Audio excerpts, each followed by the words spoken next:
மனைவியின் துரோகம். அன்று மதியம் திடீரென்று அறியாத எண் ஒன்றிலிருந்து ஃபோன் வந்தபோது ராஜாராமுக்கு ஒன்றும் புரியவில்லை. எடுத்து பேசினான். சார் வணக்கம், நான் மருத்துவமனையிலேருந்து டாக்டர் நமச்சிவாயம் பேசுகிறேன். நீங்கள் ராஜாராம் தானே? ஆமாம், நான் தான் ராஜாராம். என்ன விஷயம் டாக்டர், சொல்லுங்க. சார், சுந்தரி என்பவர்கள் உங்கள் மனைவியா? ராஜாராமுக்கு லேசாக விஷயம் புரிவது போல் இருந்தது. ஏனென்றால் அந்த அரசு மருத்துவமனை எது குறித்தது என்பதை அவன் அறிவான். ஆமா டாக்டர், சொல்லுங்கள். சாரி சார், உங்கள் மனைவி இங்கே 15 நாட்களாக அட்மிட் ஆயிருக்காங்க. எய்ட்ஸ் நோய் முற்றிய நிலை. இன்னும் 2-3 நாட்கள் மட்டுமே தாங்கலாம். நீங்கள் விரும்பினால் அவங்கள வந்து பார்க்கலாம். நினைத்தது போலவே இடி வந்து விழுந்தது. சரிங்க டாக்டர், நான் மாலை வருகிறேன். 4 மணி அளவில் வந்தால் உங்களை சந்திக்க முடியுமா? ஷியோர் மிஸ்டர் ராஜாராம், நான் 5:30 மணி வரை இருப்பேன் அலுவலகத்தில். அன்றைக்கு அரை நாளும் ஊரிலிருந்து அர்ஜென்ட் ஃபோன் என்று பொய் சொல்லிவிட்டு இன்னும் 4 நாட்களும் லீவ் சொல்லிவிட்டு கிளம்பினான் ராஜாராம். வழியெங்கும் நினைவுகள் ஓட ஆரம்பித்தது. ஒரு நடுத்தர குடும்பத்தை சேர்ந்தவன் ராஜாராம். ஓரளவு படித்து முன்னேறி ஒரு நிறுவனத்தில் அக்கௌண்டண்டாக பணியாற்றி கொண்டிருந்தான். சின்சியராக பணி செய்கின்றவன். சம்பளமும் கை நிறைய தான் வந்தது. உரிய காலத்தில் பெற்றோர் பார்த்து சுந்தரியை திருமணம் செய்தனர். அவளுக்கும் அவனுக்கும் 10 வயது வித்தியாசம். பருவம் அவள் இடத்தில் குடிக்கொண்டிருந்தது. ஒரே குழந்தை ரம்யா பிறந்தாள். செல்லமாக வளர்ந்தாள். அப்போது அவளுக்கு 10 வயது இருக்கும். சுந்தரியின் ஈடுபாடுகளே மிக வித்தியாசமாக விசித்திரமாக இருக்கும். சினிமா பைத்தியம் அவள். வீட்டில் டிவி அநேகமாக இந்த காலத்தில் ரெகுலராக தியேட்டர் சென்று படம் பார்ப்பவள் அவளாக தான் இருக்கும். அது மட்டுமல்ல, அவள் ஒன்றும் பீரழகியெல்லாம் அல்ல, சுமாராக தான் இருப்பாள். ஆனால் தன்னை பயங்கரமாக அலங்கரித்துக் கொள்வாள். ஒருவேளை அழகிய ஆக்கி காட்டிக்கொள்ளும் முயற்சி. தாழ்வு மனப்பான்மையோ என்று ராஜாராம் விட்டு விடுவான். மாதம் ஒரு புது புடவையாவது வாங்கிவிட வேணும். தினம் மாலை 4 முழம் வேணும். பூ வாங்கிவிடுவாள். மாலை 2 முழம் போக காலையில் 2 முழம் வைத்துக் கொள்வாள். வாரம் ஒரு முறை பியூட்டி பார்லர் செல்வாள். அங்கு த்ரெட்டிங் செய்தேன், ஃபேஷியல் செய்தேன் என்று எதையாவது காசை கரியாக்கிவிட்டு ஈயண்டு பல்லை காட்டுவாள். ராஜாராமுக்கு எரிச்சலாக வரும். அவள் ஜீன் அப்படியோ என்று விட்டு விடுவான். அன்று வாஷிங் மிஷின் மெக்கானிக் வந்து சென்றதாகவும் ஒரு பாகம் பழுதானதால் எடுத்து வருவதாக சொன்னதாகவும் சொன்னாள். அடுத்த நாள் அவன் வந்து மாட்டிவிட்டதாக சொன்னாள். வந்தவன் ஒரு வாலிபன், குறுந்தாடி வைத்துக்கொண்டு அழகாக இருந்தான். என்ன நடந்ததோ தெரியவில்லை. 1 மாதம் கழித்து ஒரு நாள் சுந்தரியை காணவில்லை. குழந்தை ரம்யா ஸ்கூல் விட்டு வந்து வீட்டில் பார்த்தால் கதவு திறந்திருந்தது. குழந்தையும் ஒன்றும் புரியாமல் ஹாலில் உட்கார்ந்திருந்தது. 6 மணிக்கு வந்த ராஜாராம் ஒன்றுமே புரியாமல் அக்கம் பக்கம் எல்லாம் விசாரித்தான். 3வது வீட்டு மாமிதான் சொன்னாள், ஏப்பா, குறுந்தாடி வச்ச பையன் யாரோ வாஷிங் மிஷின் கம்பெனின்னு அன்னைக்கு சொன்னா. அப்புறம் 7-8 தடவை உங்கள் வீட்டுக்கு போகிறத பார்த்தேன். எனக்கு ஒன்றும் புரியலை. சரி, ஏதோ பெரிய கோளாறு என்று நினைச்சேப்பா என்றாள். அவள் பாவம், அந்த கால மனுஷி. ராஜாராமுக்கு புரிந்து போனது. கேட்டில் சென்று பார்த்தாள். அவன் பெயர் 12 நாட்களுக்கு பதிவாகி இருந்தது. பீரோவில் நகை எதுவும் இல்லாமல் துடைத்திருந்தது. பணமும் 20,000 இல்லை. அடி பாவி, கட்டிய கணவன். தங்க விற்கிற மாட்டோம். குழந்தையை விட்டுட்டு கேவலம் உன் சந்தோஷத்துக்காக ஓடி போனாயே. ஊரிலிருந்து அவள் அப்பா அம்மா தம்பி வந்து அடித்து கொண்டு அழுதார்கள். அவள் அப்பா அம்மா அங்கேயே அவளுக்கு சாணம் செய்து விட்டனர். ராஜாராமும் தாங்க முடியாமல் அழுதான். மாமா, இப்படி பண்ணிட்டாலே நாளைக்கு இந்த குழந்தைய யாருக்கு என்னன்னு சொல்லி கல்யாணம் பண்ணி கொடுப்பேன். நியாயந்தானே? ஓடி போனவள் குழந்தை என்றால் யாரு கட்டுவார்கள்? அப்போதுதான் ஆபத் பாந்தவனாக கை கொடுத்தான் மைத்துனன் கிருஷ்ணன். மாமா, இவளை பற்றி கவலைப்படாதீங்க. இதோ என் படிப்பு இன்னும் 2 வருடத்தில் முடிஞ்சிடும். நான் இவளை கல்யாணம் பண்ணிக்கிறேன் மாமா என்று சொல்ல நன்றியுடன் அவன் கைகளை பற்றி கொண்டான் ராஜாராம். பக்கத்து வீட்டு சுரேஷ், அவள் மனைவி பத்மா, 3ஆம் வீட்டு மாமி, மாமா எல்லோரும் இவனுக்கு ஆறுதல் சொன்னார்கள்.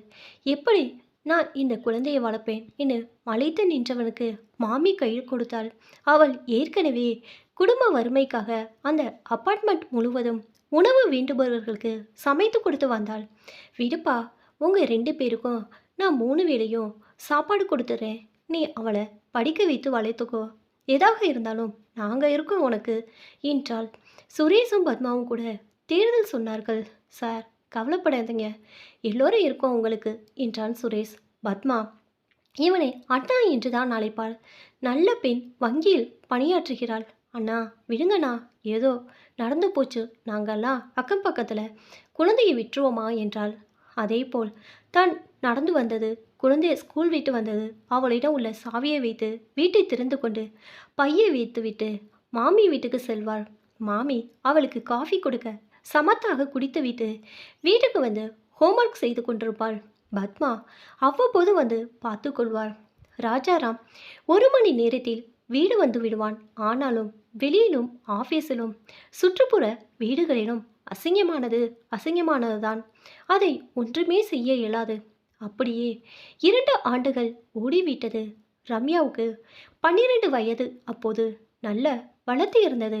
10 வயது குழந்தை அம்மா இல்லாமல் பட்ட பாடு சொல்ல மாளாது. அப்பாவை துளைத்து எடுத்து விடுவாள். அம்மாவுக்கு நம்ம பிடிக்கலடா, அதான் எங்கேயோ போயிட்டா என்று அவன் சொல்லவும் அமைதியாகி விட்டாள். அதப்பின் அப்பாவுடன் படுத்துக்கொண்டு கதை கேட்டுக்கொண்டு அப்பா மேல் கால் போட்டுக்கொண்டே தூங்கி போவாள் குழந்தை. அன்று இரவும் அப்படிதான் தூங்க ஆரம்பித்தாள். ராஜாராமும் தூங்கி கொண்டுதான் இருந்தான். திடீரென்று விளக்கு ஏறிய குழந்தை அவனை பயத்துடன் எழுப்பினாள். அவன் திடுமென்று என்னவோ புரியாமல் எழுந்து குழந்தையை பார்க்க குழந்தை அழுது கொண்டே அப்பா என்னவோ பண்ணுதுப்பா என்றது. கீழே தரையை பார்த்தான். அவள் கவுனை பார்த்தான். புரிந்து போனது. ஐயோ ஐயோ, இது என்ன கொடுமை, நான் என்ன செய்வேன் என்று தலையில் அடித்து கொண்டு அழுதான் ராஜாராம். பின் குழந்தையை ஒரு சேரில் உட்கார வைத்துவிட்டு இதோ வரேண்டாய் என்று சொல்லி போய் பக்கத்து வீட்டு காலிங் பெல்லை அழுத்தினான். மணி 11:30. இந்நேரத்தில் யார் காலிங் பெல் என்று சிறிது எரிச்சலுடன் கதவை திறந்த சுரேஷ் இவனை கண்டதும் கூலானான். சார் உள்ள வாங்க. என்ன சார் இந்த நேரத்தில், உடம்பு சரியில்லையா என்றான். இல்லை தம்பி, கொஞ்சம் தங்கச்சியை கூப்பிடுங்களே என்று ராஜாராம் கெஞ்சலாக சொல்லவும் காரணமின்றி சொல்ல மாட்டானே என்று சுரேஷும் சென்று பத்மாவை உலுப்பி எழுப்பி வந்தான். தூக்க கலக்கத்துடன் வந்த பத்மா அண்ணா என்னண்ணா என்றாள். அம்மாடி குழந்தைக்கு குழந்தைக்கு அதற்கு மேல் இயலாமை காரணமாக வேறு எதுவும் சொல்ல இயலாம ஹோ என்று கதறி அழுதான் ராஜாராம். பத்மா புத்திசாலி பெண், உடனே புரிந்து கொண்டாள். ஆகா அண்ணே, இதுக்கு ஏன் இந்த அழுக, நல்ல விஷயந்தானே, இங்கே உட்காருங்க, நான் இதோ போய் வந்துடுறேன் என்றவள் தன் அறைக்குள் சென்று எதையை எடுத்துக்கொண்டு அவன் வீட்டுக்குள் சென்றாள். 1 மணி நேரம் கழித்து திரும்பி வந்தாள். வாங்கண்ணா, வீட்டுக்கு வாங்க. ஏங்க நீங்களும் தான் வாங்களே என்று அழைத்தாள். இருவரும் சென்று ஹாலில் அமர்ந்தன. பத்மா கையில் காஃபியுடன் வந்து இருவருக்கு கொடுத்தாள். அண்ணா குடிங்க, குழந்தையை சரி பண்ணிட்டேன், அறைக்குள் இருக்கா, கொஞ்சம் பயந்துட்டா, எல்லாம் எடுத்து சொன்னோன்னே சரியாக்கிட்டா, உடம்பு டயர்டாயிடுச்சு, இப்போதான் அவளுக்கும் காஃபி கொடுத்தேன், நாமளும் குடிக்கலாம் வாங்க என்று தன் கையிலும் காஃபியுடன் உட்கார்ந்தாள். காஃபி குடித்தவுடன் ராஜாராமுக்கு தெம்பு வந்தது. பத்மாவை பார்த்து கை கூப்பினான். அம்மாடி, ஏதோ ஜென்மத்தில் ஏன் கூட நீ பிறந்திருக்க என்று அழுதான். அட விடுங்கண்ணா, இதான் ஒரு பெரிய விஷயமாண்ணா, நாளைக்கு ஒரு நாள் மட்டும் நான் பேங்க்கு லீவு போட்டுடுறேன், அடுத்தாப்புல சனி ஞாயிறு லீவு தான், 3 நாள் குழந்தை கூடவே நான் இருந்து பார்த்துக்கிறேன், கவலைப்படாதீங்க, ஞாயிறு அன்னைக்கு தலைக்கு தண்ணி ஊற்றி சிம்பிளாக பண்ணிடலாம் என்றாள். ராஜாராமுக்கு அழுகை பொத்து கொண்டு வந்தது. இப்படியெல்லாம் சொல்ல என்ன ஒரு மனம் வேண்டும்? பெற்றவள் அனாதையாக பிள்ளையை விட்டுட்டு ஓடி போய்விட்டாள். சொந்தமே இல்லாதவள் எல்லாம் செய்கிறாள்.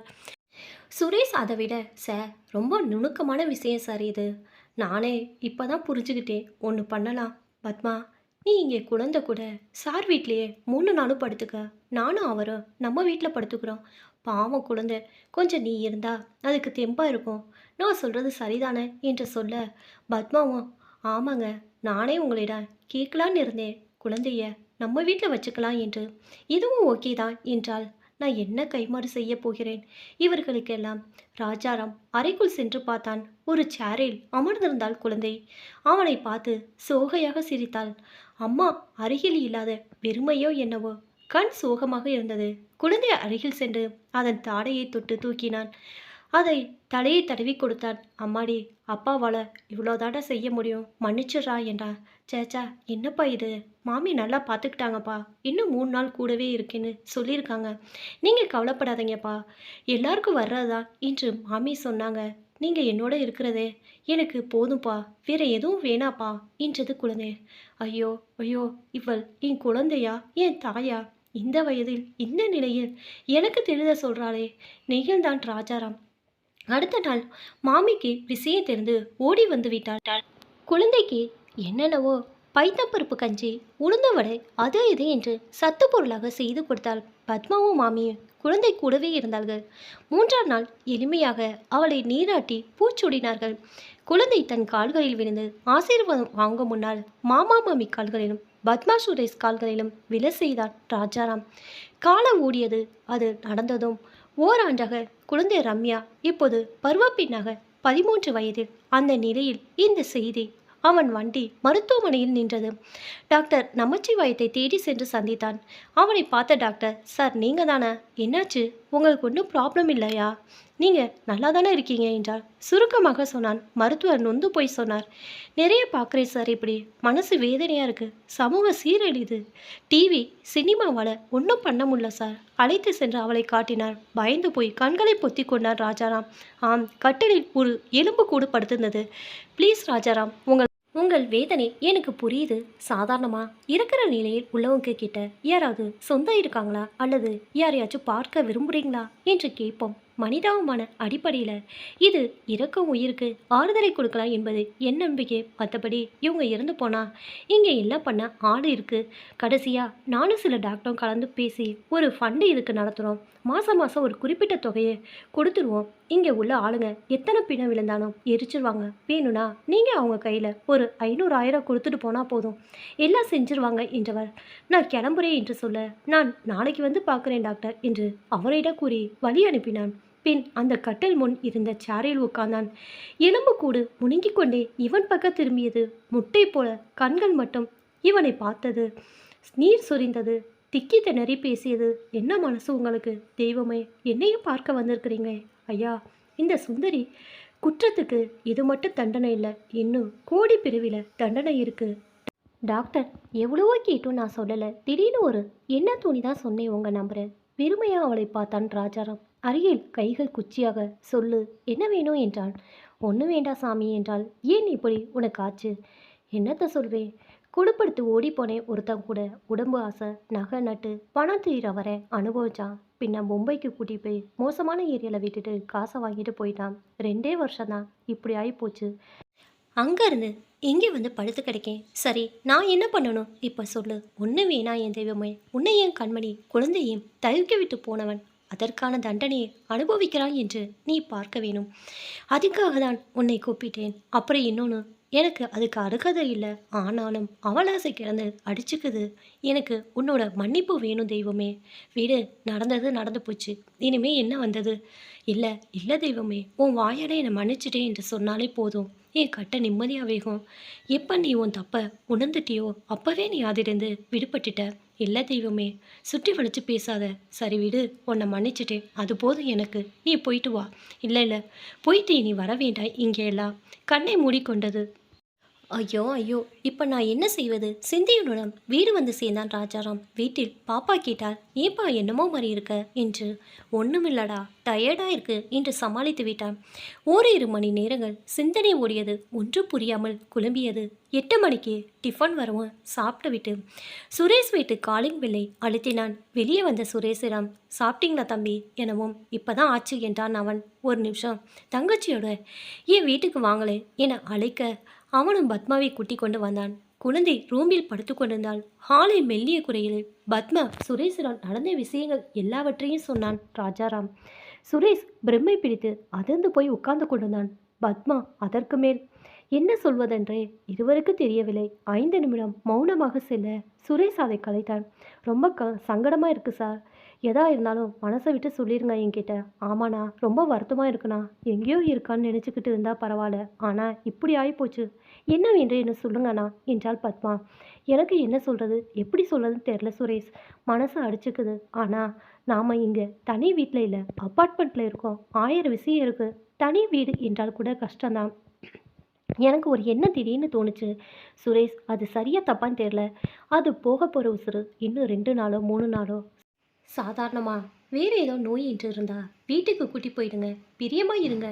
இன்னும் 1-2 நாள் தான் தாங்க என்று டாக்டர் சொல்லுவாங்க. ஆனால் இதுக்கு அப்படி அவங்களால சொல்ல முடியாது. ஏதோ அந்த எலும்பு கூட்டை இங்கே 2 நாள் வச்சிருந்து அது போய் சேர்ந்த உடனே கொண்டு போய் கொளுத்தினா அதுவும் ஆத்மாவுக்கு ஒரு திருப்தி கிடைக்குமோ என்ற எண்ணம் தோணுதுப்பா. சொல்லிவிட்டு முகத்தை மூடிக்கொண்டு அழுதான் ராஜாராம். சுரேஷும் பத்மாவும் அதிர்ந்து போய் உட்கார்ந்திருந்தார். என்ன மனுஷன் இவன், இப்படி கூடவா ஒருவன் இருக்க முடியும்? துரோகம் செய்து விட்டு போன மனைவிக்கு கர்மகாரி செய்கிறேன் என்கிறானே. ஐயோ, இவனை பற்றி அந்த நாய்க்கு தெரியாமல் போயிடுச்சு.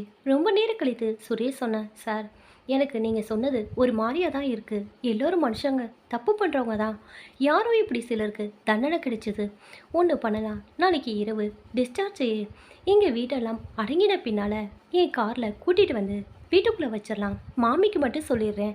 நான் அங்கே சுடுகாடு ஆட்கள் வேன் ஐயர் எல்லாம் சொல்லி வச்சிடுறேன். எப்போ உசுறு போகுதோ காது வச்சாப்புல நம்ம 3 வீடு மட்டும் தெரிஞ்சு காரியம் எல்லாம் பண்ணிட்டு டக்குன்னு வேனை உள்ளே கொண்டாந்து பாடியை ஏற்றி கொண்டு போயிடுவோம்.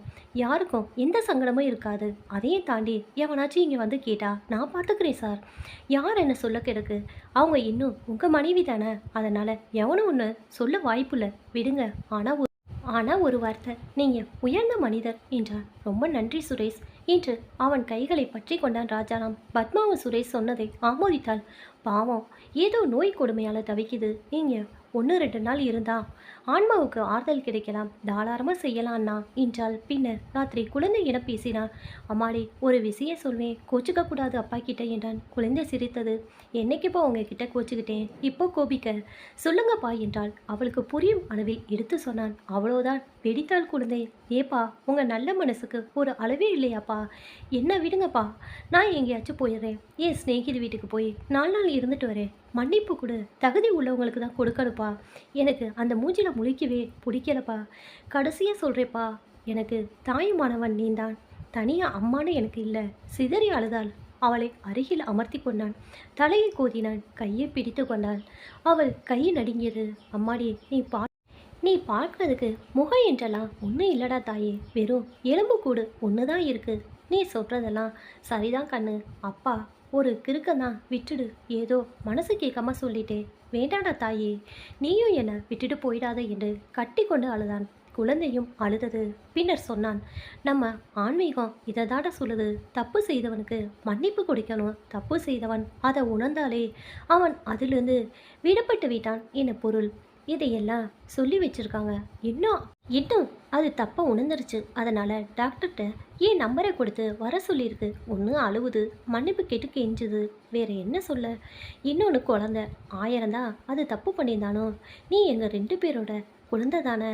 அம்மா அதுதான் உனக்கு என்பது என்னைக்காவது மாறிடுமா சொல்லு. குழந்தை திரும்ப அழுது ஓய்ந்தது. சரிப்பா, நீங்கள் சொன்னாப்பே செய்யலாம். சாகக்கூடிய நிலையில் உள்ள உயிர்கிட்ட எதுக்கு நாம குரோதம் பாராட்டிக்கிட்டு என்றது. அதை அப்படியே கட்டி கொண்டான்.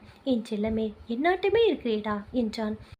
அடுத்த நாள் சுரேஷ் சொன்னது போலவே இரவு அவன் காரில் வீடு கொண்டு வந்தார்கள். வீட்டில் அவன் அறையில் அதை படுக்க வைத்தார்கள். அது அப்போது மயக்கத்தில் இருந்தது. சரி என்று தூங்க விட்டு விட்டார்கள். அது வீடு வரும் முன்னரே குழந்தையை பக்கத்து ஃப்ளாட்டிற்கு அனுப்பிவிட்டான். அடுத்த நாள் காலை அதற்கு சிறிது காஃபி கொடுத்தான் சுரேஷ். அது சுற்றுமுற்று பார்த்தது. நம்ம வீடா என்றது. ஆமாம் என்றான். தெய்வமே, என்னை எதுக்கு இங்கே கொண்டு வந்த? என்னால் நீ அசிங்கப்பட்டது போதாதா, இதுவும் சேரணுமா என்றது. விடுமா, ஒன்றுமில்லை என்றான். பின் குழந்தையை அழைத்து வந்து காட்டினான். குழந்தை இது போதெல்லாம் பார்த்ததே இல்லை. முதலில் கட்டிலை பார்த்துவிட்டு அஞ்சி ஓடிவிட்டது. ராஜாராம் சென்று ஆறுதல் கூறி அழைத்து வந்தான். குழந்தையை பார்த்தது. ஐயோ என் செல்லமே, உன்னையும் பாவி விட்டுட்டு போயிட்டேனே என்று அரட்டியது. குழந்தை அழுதாள். அதன் பக்கத்தில் சேரில் உட்கார்ந்தான்.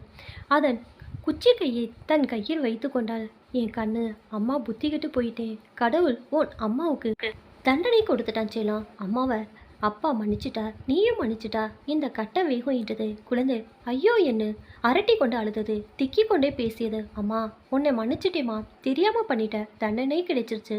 இனிமே உன் மேலே நான் கோவப்பட்டு என்ன ஆக போகிறது சொல்லு. விடுமா, நிம்மதியாக இரு. உன்னை பார்த்தது பேசினதெல்லாம் ஏன் எதிர்காலத்தை நான் எப்படி அமைச்சுக்கணும், எப்படி இருக்கணும், எப்படி இருக்கக்கூடாது என்றெல்லாம் எனக்கு ஒரு பாடமாக இருக்குமா என்றது. திடீரென்று அது பெரிய மனசி போலா போனது.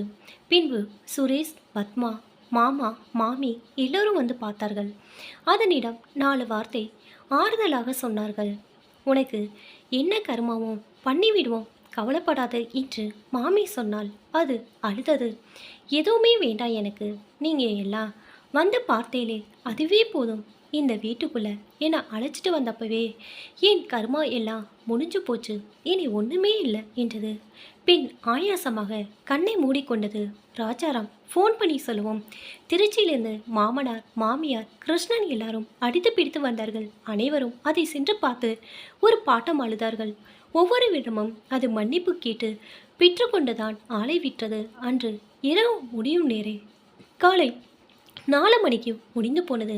சுரேஷ் சொன்னது போலவே எல்லாம் செய்தான். காலை 10 மணிக்கு பாடி எடுத்துக்கொண்டு வீட்டில் செல்கையில்தான் ஓரிருவர் எதிர்பட்டு என்னவோ ஏதோ என்று பேசிக்கொண்டு சென்றனர். கொண்டு போய் கொளுத்து விட்டு வந்தாகிவிட்டது. வீட்டு வாசலில் உள்ள பெஞ்சில் சேர்களில் ராஜாராம், மாமனார், கிருஷ்ணன், சுரேஷ், மாமா, மாமி, பத்மா எல்லோரும் அமர்ந்திருந்தனர். சுரேஷ் ஆறுதலாக சொன்னான். ராஜாராம், சார், ஏதோ அந்த மனசுக்கு ஆறுதலாக பண்ணி அனுப்பிட்டீங்க, இனிமே கொஞ்சம் மனசை நீங்கள் தேத்திக்கணும் என்றான்.